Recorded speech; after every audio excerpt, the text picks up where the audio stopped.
Maligayang pagbabalik mga kasolid, pambansang kamao Manny Pacquiao, hinamo na. Pacquiao wala daw utak at sinungaling.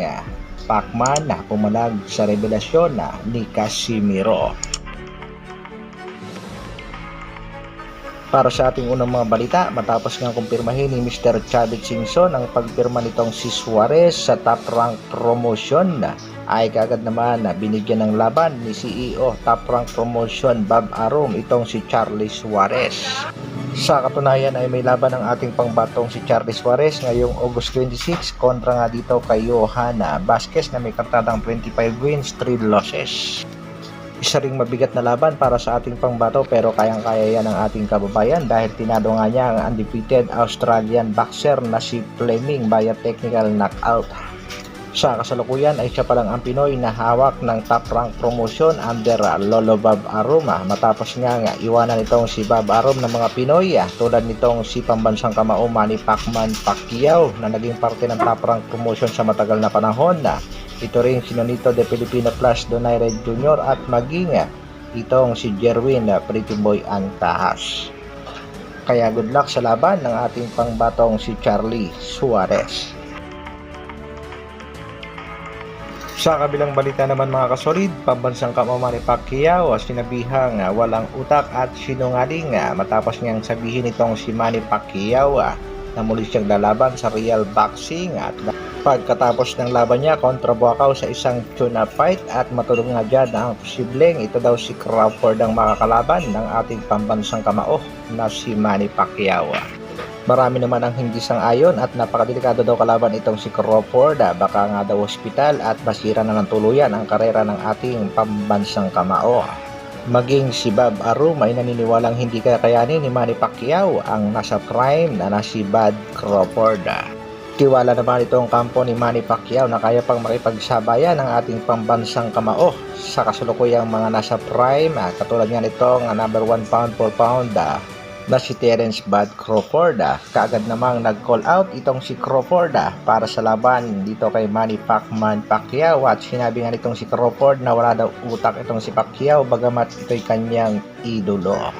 Sinisigurado din itong si Terence Bud Crawford na kayang-kaya niya lang talunin na ang nag-iisang 8 Division World Champion na si Manny Pacquiao at mas higit pa daw ang sasapitin itong si Pacquiao tulad ng sinapit ito sa laban kontra Yordenis Ugas. Ano sa palagay niyo mga kasolid? Kakayanin kaya ni Pacquiao itong si Crawford?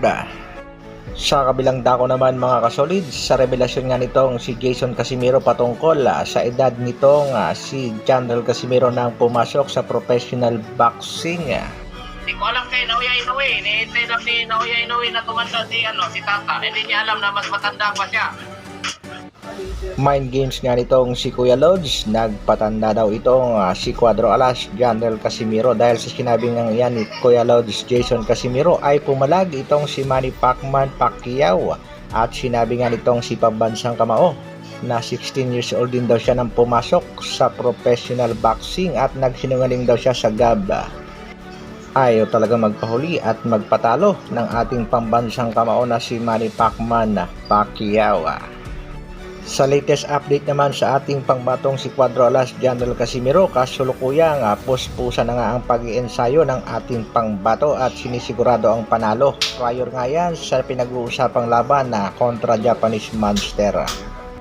Lalong nakakapag-focus ngayon sa pag-iensayo ang ating pangbatong si Cuadro Alas General Casimiro lalo na ngayong meron na siyang sariling gym na kung saan dito nga siya nag-iensayo sa kasulukuyan Kaya nga naman, kudos at good luck sa ating nag-iisang angas ng Pinas, Cuadro Alas General Casimiro na lalapit na ang laban na October. Abang-abang lang sa update sa ating nag-iisang angas. Shoutout muna tayo sa ating mga kasolid. Shoutout kay Boss Rich Don. Shoutout din sa ating kasolid na si Rada Channel. Shoutout sa ating kaibigang si Jubes Official Vlog. At shoutout din sa ating kasolid Isuga TV. Shoutout sa solid Lloyd Benliro.